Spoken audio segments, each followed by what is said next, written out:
It's like tennis, except the ball is quite hard.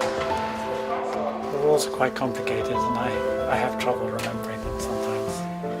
He gave me some tennis lessons. Because originally that was the only kind of tennis there was. Nowadays you say real tennis. I think one of the things that's important in mathematics is not to have too good a memory. And you have to keep going back, trying the same thing in a slightly different way.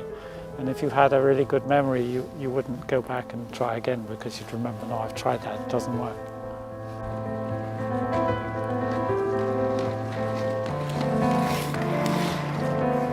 So sometimes I see numbers.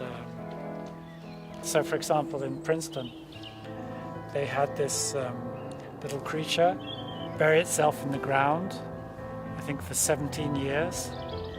And then it would come out, then they'd be everywhere and they'd make a huge mess of the town.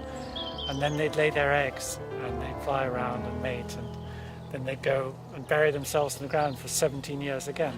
And 17 is a prime number. And they do it for prime numbers because that way predators have a much harder time in catching it. Cicadas use different prime numbers. I recently learned that when groups of lions meet each other and they roar, they seem to be able to count the number of roars, or at least compare the number of roars. So if the other group has more roars than they do, then they don't attack. So it's a way the animals know not to get into a senseless fight.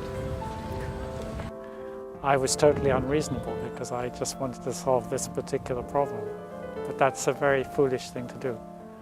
You shouldn't say in advance, I've got to solve this one. It's very reckless. I don't know if anyone else was working on it. Obviously, if I could do it, then other people presumably could have done it. I mean, the real issue when you have a problem like this is not whether you can do it, but whether anyone can do it. Some of the artists and poets might have romanticized the idea of having a bohemian or complicated personal lifestyle. But for me, having a very stable personal life is essential to have the calm to think for such a long period. I do get ideas walking. When I walk, I can just think about something and then I drop it for a minute and then bring it up again, and I keep looking at it from different angles. Now I certainly want to have a last go at bird, spinners and diet soon.